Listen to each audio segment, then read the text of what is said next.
अच्छा ठीक है बाबा, मैं समझ गया, मैं तुम्हारे पैसे वापस लौटा दूंगा। अच्छा श्रेया, श्योर सीरियस क्या था? हम्म श्रेया बस इतना ही कहती है। थैंक यू सारी चीज़ों के लिए, मतलब तुमने जो भी किया, thank you so much. Sure इतना कहता। और देखते देखते श्रेया उस तरफ से कॉल काट देती। देखते ही देखते मैंने स्नैपर श्योर के कानों के पास आता। दोस्त ऐसे बात नहीं बनने वाली। मैंने स्नैपर श्योर से कहता, मुझे बात बनानी भी नहीं है। तुम लोग क्या क्या कर रहे हो, चलो निकलते इस रूम से। और हाँ, एक मिनट, जहाँ तक है ताकत बढ़ाने के बारे में ज़्यादा कुछ मुझे पता नहीं है, लेकिन जहाँ तक अगर ताकत बढ़ानी है तो तुम्हारे पास कोई ऐसा पिस्टल होना चाहिए जो कि तुमसे ज़्यादा ताकतवर हो, तो हमारी ताकत बढ़ सकती है। वेनस रैप्टर, तुम्हारा level Nido core classic level 4 है, मेरा क्लासिक लेवल 2, तो उस हिसाब से मेरी ताकत बढ़ सकती है, लेकिन कैसे वो तरीका मुझे नहीं पता। श्योर वो वेनस रैप्टर से कहता, लेकिन अचानक से श्योर को कुछ याद आता। हाँ उन्हें फ़ोन करता हूँ।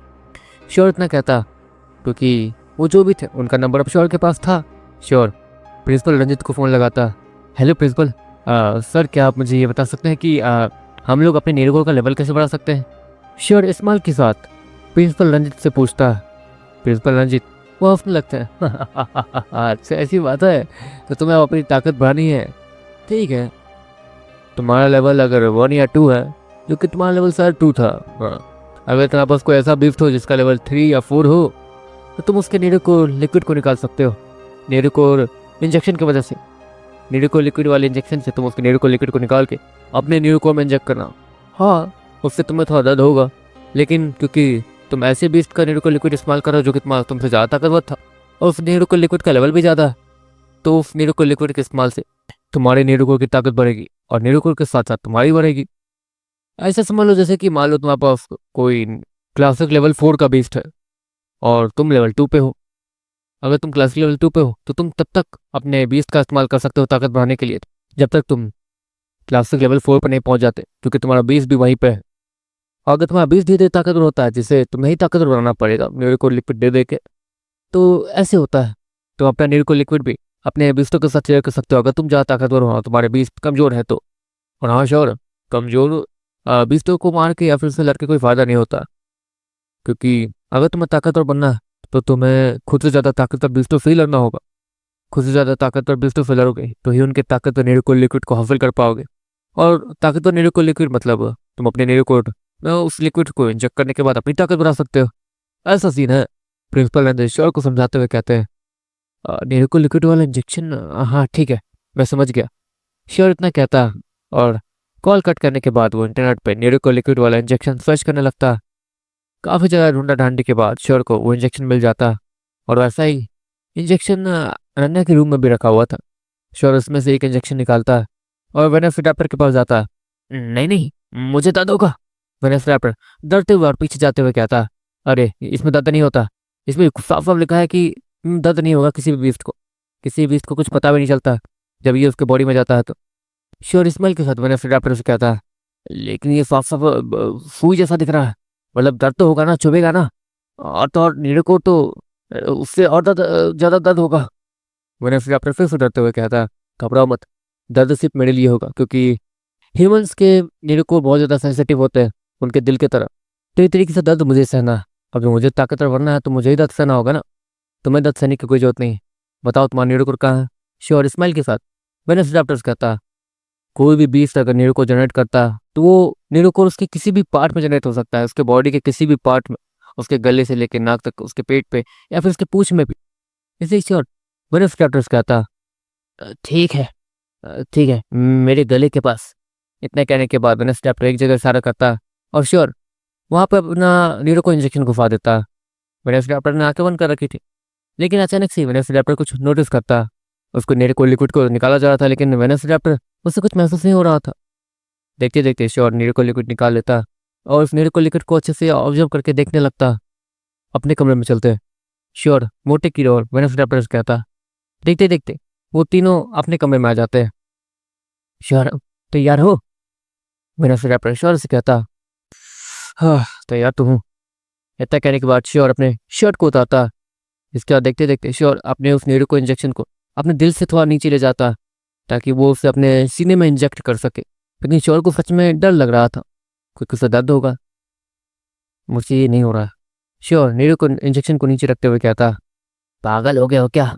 तुमने ही कहा कि ताकतवर बनना है तो दर्द सहना पड़ेगा। जब तक ये छोटे मोटे दर्द नहीं सहोगे तब तक ताकतवर कैसे बनोगे? मैंने फिर डॉक्टर श्योर से कहता, ये बात तुम मुझे समझा रहे हो जो कि सुई से डर रहा था। श्योर स्माइल के साथ मैंने उस डॉक्टर से कहता, वो छोड़ो, तुम्हें देखकर ही लगता है कि तुमने अपनी ज़िंदगी में ज़्यादा कुछ उखाड़ा नहीं है। उस हिसाब से तुम्हारे साथ बहुत कुछ हुआ होगा, तो ये दर्द उस दर्द के सामने कुछ भी नहीं होना चाहिए।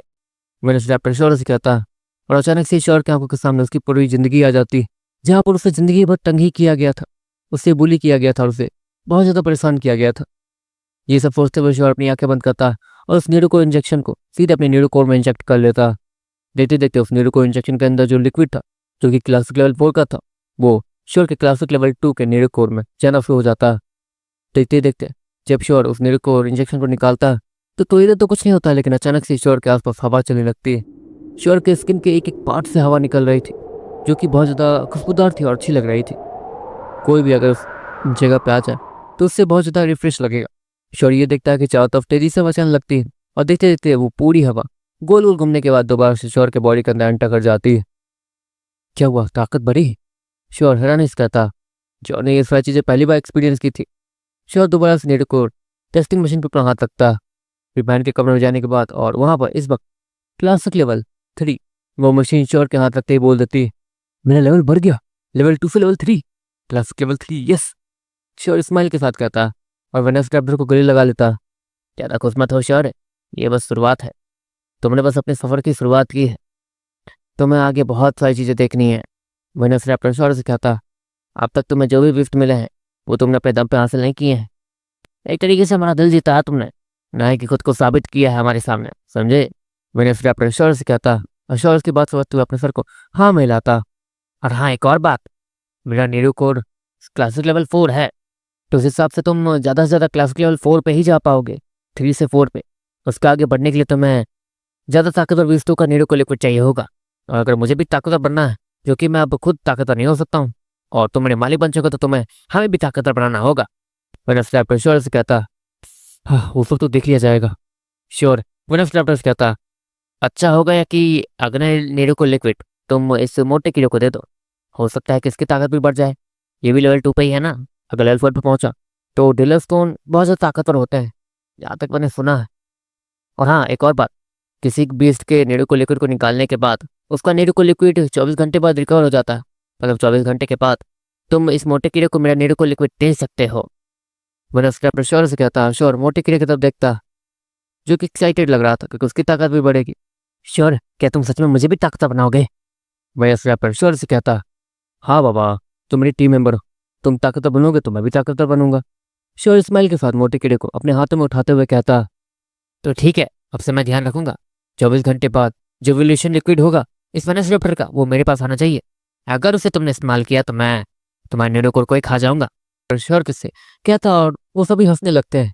देखते देखते श्योर वो पूरा दिन सोता है, और जब उसकी बहन आती है तब जाके वो जागता है, क्योंकि वैसे भी वो रात भर सोया नहीं था, इसलिए श्योर को नींद अच्छी से आई थी।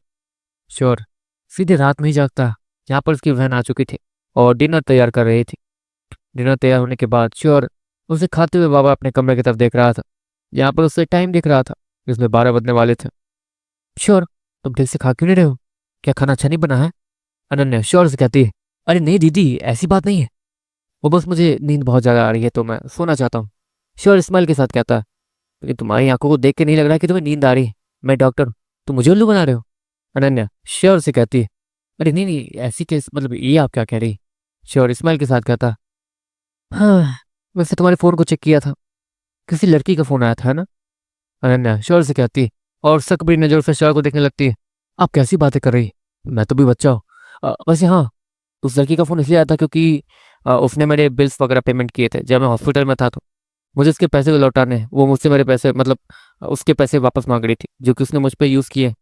उसे लगा कि मैं गरीब हूँ इसलिए वो मुझसे पैसे नहीं मांग रही थी। जब उससे पता चला कि मैं आपका भाई हूँ तो वो पैसे मांगना शुरू कर रही है। हाँ वैसे ये तो नॉर्मल है, वो तो अपने ही पैसे मांग रही है ना। श्योर अनन्या से कहता, ठीक है बाबा, क्या नाम है उस लड़की का? सीढ़िया ना? ठीक है, कल मैं आते वक्त स्कूल में उसके पैसे उससे लौटा दूंगी। वैसे भी वो मुझे रास्ते में कभी कभी दिख जाती है तो मैं उसके पैसे वहीं लौटा सकती हूँ उसे, घबराओ मत। अनन्या श्योर से कहती, ठीक है दीदी, मैं सोने जा रहा हूँ, बाय, गुड नाइट। श्योर इतना कहने के बाद अपने कमरे में चला जाता। कमरे में जाने के बाद वो अपने बिस्तर पर लेट जाता। अभी 12 नहीं बजे थे, इसलिए श्योर अभी के लिए ऐसे ही लेट गया था ताकि वो आराम कर सके। श्योर के हाथों में इस वक्त वही इंजेक्शन था जिससे वो रश्मि की आंखें ठीक करने वाला था, और वो बहुत ज़्यादा एक्साइटेड भी था। राजकुमारी की आंखें ठीक करने के बाद मैं वहाँ पर रहने के लिए उस महाराज से कहूँगा ताकि मुझे कुछ परेशानी ना हो वहाँ रहने से, मैं वहाँ का सिटीजन बन जाऊँ और मैं वहाँ पर बैठे बैठे काफ़ी सारी चीज़ें कर पाऊंगा। चुपचाप जंगल में जाऊँगा, बिस्तरों से लड़ूंगा और भी बहुत कुछ। श्योर स्माइल के साथ कहता और अपनी आंखें बंद करता, और जब उसकी आंखें खुलती हैं अब वो एक झोपड़ जैसे घर में था।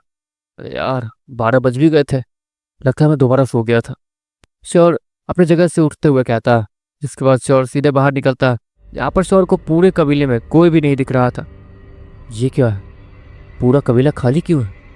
श्योर हैरानी से कहता। अचानक से श्योर को कुछ सैनिक भागकर कबीले की तरफ जाते हुए, मतलब उस महल की तरफ भागते हुए दिखते हैं। अब ये लोग कौन है? श्योर हैरानी से कहता। देखते देखते श्योर उन सभी का पीछा करने लगता, और उनमें से एक सिपाही थोड़ा अलग दिख रहा था जिसने भेड़िए जैसे कपड़े पहन रखे थे, और वो ज़्यादा खूंखार भी लग रहा था, ज़्यादा ताकतवर भी। श्योर जो इस कबीले के सिपाही थे उनके पास जाता। सुनिए यहाँ पे क्या चल रहा है?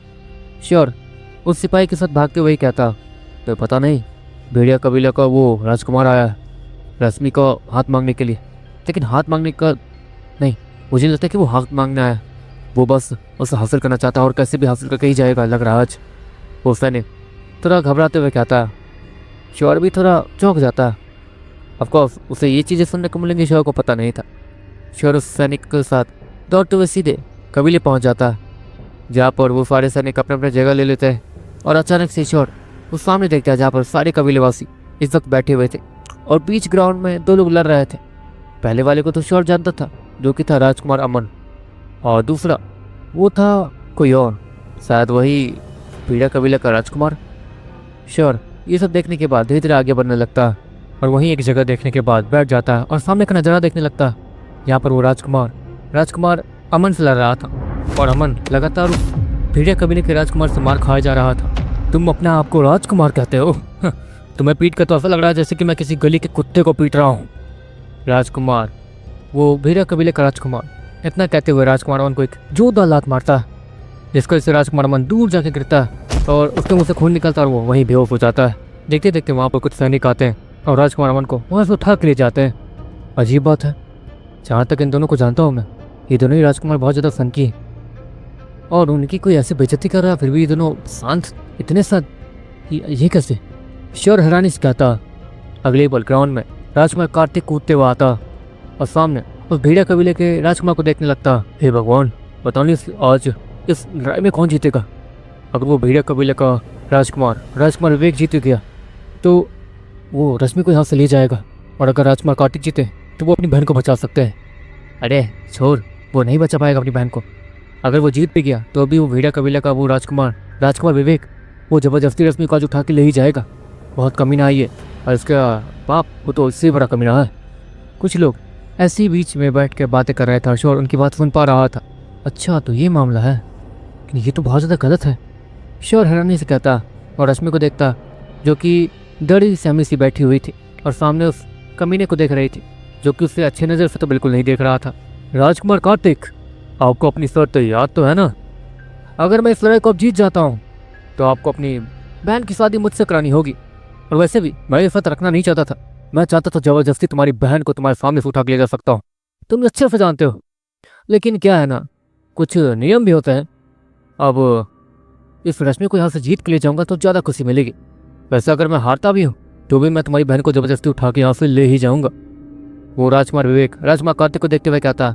राजकुमार कार्तिक बहुत ज़्यादा मोटिवेट और जोश में लग रहा था, और इसी की वजह से वो उसे डिमोटिवेट करने के लिए ऐसी चीज़ें कह रहा था, और उसका ये प्लान वो काम करता हुआ दिख भी रहा था।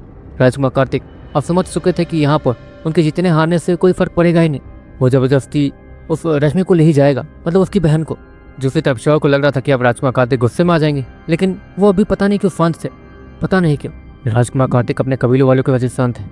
अगर उन्होंने यहाँ पर ज़्यादा कुछ किया तो हो सकता है कि भेड़िया कबीला पूरे कबीले को ही खत्म कर दे। कुछ लोग पीछे से बोलते हैं और श्योर उनकी बात सुन पा रहा था। ऐसी बात है? श्योर हैरानी से कहता। राजकुमार कार्तिक, वैसे भी तुम्हारी बहन पहले भी किसी काम की रही थी, वो बचपन से ही गूंगी है, वो कुछ भी नहीं कह सकती है। और अब तो वो देख भी नहीं सकती है, बेचारी अंधी भी जो हो गई है। ऐसे में तुम अपनी बहन को अपने ऊपर बोझ बना कर रखना चाहते हो। इस बोझ को मैं तुम्हारे ऊपर से हल्का कर दूंगा, घबराओ मत, तुम्हारी बहन को मैं बहुत ज़्यादा खुश रखूंगा। राजकुमार विवेक राजकुमार कार्तिक से कहता। दूसरी तरफ श्योर वो हैरान दिखने लगता। राजकुमारी बोल नहीं सकती है। श्योर इतना कहने के बाद राजकुमार रश्मि को देखता, जो कि रोई तो जा रही थी लेकिन उसके मुंह से आवाज़ नहीं निकल रही थी।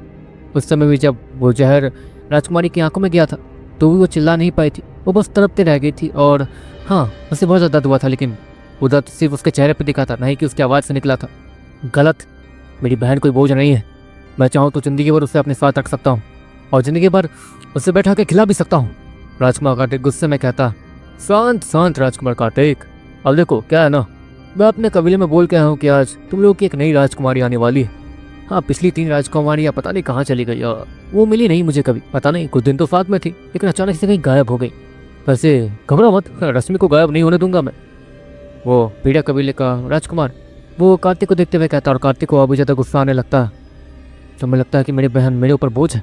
नहीं, वो भले ही तुम्हारे लिए कोई खिलौना है लेकिन वो मेरे ऊपर बोझ नहीं है। और जहाँ तक है, मुझे नहीं लगता कि इस दुनिया में कोई भी अंधी और गूंगी लड़की से शादी करने के बारे में सोचेगा भी। मेरी बहन सुंदर है इसलिए तुम्हारी गंदी नज़र उसके ऊपर है। राजकुमार कार्तिक गुस्से में उस राजकुमार को देखते हुए कहता है। और हाँ, तुम्हें अपना फर्ज अच्छे से निभाना होगा। अगर तुम कुछ गलती करते हो तो तुम्हारे कबीले का नाम खराब होगा। राजकुमार कार्तिक वो राजकुमार विवेक से कहता है, ताकि उसका कोई भी प्लान काम करे कम से कम। राजकुमार कार्तिक यही सोच रहे थे। हो, अच्छा ये बात है। तुम्हें पता है, एक तो तुम्हारी बहन बोल नहीं सकती और देख भी नहीं सकती। तो पता है मैंने अपने घर वालों को कैसे मनाया इस शादी के लिए, बहुत मुश्किल से बनाया है।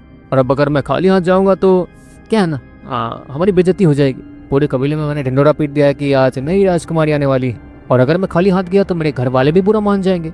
इसलिए मैं खाली हाथ तो नहीं जाने वाला हूँ। तुम जीते या हारो, मुझे इससे कोई फर्क नहीं पड़ता। तुम्हारी बहन आज मेरे साथ जाएगी तो जाएगी। राजकुमार विवेक वो बेरहम सी आवाज में वो कार्तिक से कहता।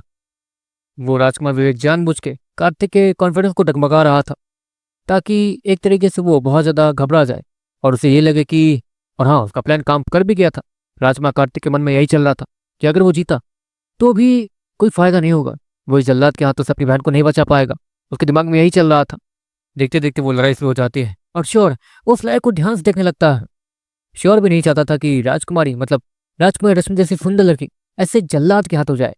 ऑफकोर्स राजकुमारी रश्मि बहुत ज़्यादा मासूम और अच्छी लड़की थी और वो ऐसे जल्लाद के हाथों लग जाए, श्योर ये बिल्कुल भी नहीं चाहता था। इसलिए वो ध्यान से राजकुमार कार्तिक और राजकुमार विवेक की फाइट को देखने लगता। मैं डर क्यों रहा हूँ, मैं चाहूँ तो इस राजकुमार को आसानी से मरवा सकता हूँ, मोटे कीड़े के वक्त। हाँ, श्योर इस्माइल के साथ कहता। अगली पर मोटा कीड़ा वो श्योर के शर्ट से बाहर निकलता और शर्ट से बाहर निकलने के बाद वो बाहर का नजारा देखने लगता। श्योर उसके बारे में सोच रहा था, इसलिए वो बाहर आके सामने का नजारा देख रहा था। तो मेरे बारे में सोच रहे थे, मोटा कीड़ा श्योर से कहता। वक्त नहीं आया अभी के लिए देखो, कुछ करना मत। श्योर इस्माइल के साथ मोटे कीड़े से कहता और मोटा कीड़ा श्योर के बाद समझ जाता। ऑफकोर्स वो भी काफ़ी सारी चीज़ें बाहर की चीज़ें सुन रहा था और वो लोग श्योर से जुड़े हुए थे तो श्योर को गुस्सा भी आ रहा था। इसलिए श्योर के बीच को भी ये पता चल पा रहा था कि श्योर गुस्से में है। मोटा कीड़ा सामने की लड़ाई को देखते रहता और श्योर भी सामने की लड़ाई को देखते रहता। कुछ देर तक राजकुमार कार्तिक और राजकुमार विवेक की फाइट एकदम इक्वल में चलती है और अब राजकुमार कार्तिक जीतता हुआ दिख रहा था। वो एक लात मार के राजकुमार विवेक को दूर गिरा देता और तेजी से उसके तरफ बढ़ के एक आखिरी हमला करने जाता। अगर यह हमला उस राजकुमार विवेक को लग जाता तब को राजकुमार विवेक हार जाता। अगली पर राजकुमार विवेक के हाथ किसी स्टील जैसे पंजे में बदल जाते हैं। ये क्या ये अपनी बिफ्ट के जीन्स का इस्तेमाल कर रहा है? श्योर हैरानी से कहता। श्योर को ये चीज़ अभी आती नहीं थी और श्योर ने इस पर अभी काम भी नहीं किया था क्योंकि वो अभी एक तरीके से बीफ में बना था और इसे ये चीज़ सिखाई भी नहीं गई थी और ना ये चीज़ें इंटरनेट पे मिलती थी। बस साक्षी मैम ने बस इसे एक बार श्योर को पढ़ाया था और कुछ नहीं। श्योर ने इस चीज़ को अभी तक सीखा नहीं था। अगले पल राजकुमार विवेक वो राजकुमार कार्तिक के सीने के ऊपर अपने स्टील वाले पंजों से हमला करते हैं, जिसके वजह से राजकुमार कार्तिक के सीने से खून निकलने लगता है और राजकुमार कार्तिक दूर जाके गिरते हैं। तुम बेईमानी कर रहे हो। राजकुमार कार्तिक अपने सीने को पकड़ के खड़े होते हैं और सामने उस विवेक को देखते हुए कहते हैं, हो कम ऑन, बेईमानी?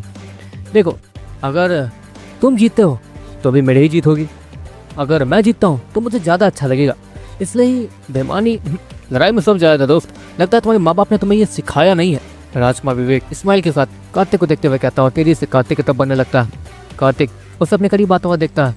अगली पर कार्तिक वो एक पाँव आगे करके थोड़ा सा झुकता है और अपने हाथों से तेजी से उस राजकुमार विवेक के पीठ पे एक जोरदार मुक्का मार देता, जिसकी वजह से राजकुमार विवेक वो तेजी से नीचे मुंह के बल गिर जाता और उसके मुंह पे मिट्टी भी लग जाती है। इसकी वजह से सभी लोगों को हंसी आ जाती है। अगली पल राजकुमार विवेक तुरंत ही अपने पाँव पे खड़ा होता और कार्तिक पर हमला करने के लिए आगे बढ़ने लगता, लेकिन कार्तिक का बहुत ज़्यादा खून बह चुका था।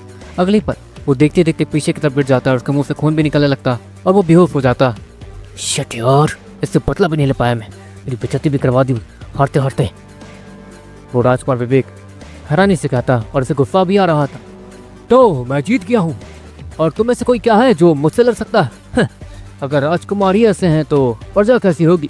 इतना कहने के बाद वो राजकुमार विवेक उन कबीलों वाले को देख के हंसने लगता है, जो कि पहले उसे देख के हंस रहा था, और कबीलों वाले की बोलती बंद हो जाती है क्योंकि कोई भी उस राजकुमार विवेक से लड़ने लायक वहाँ था नहीं।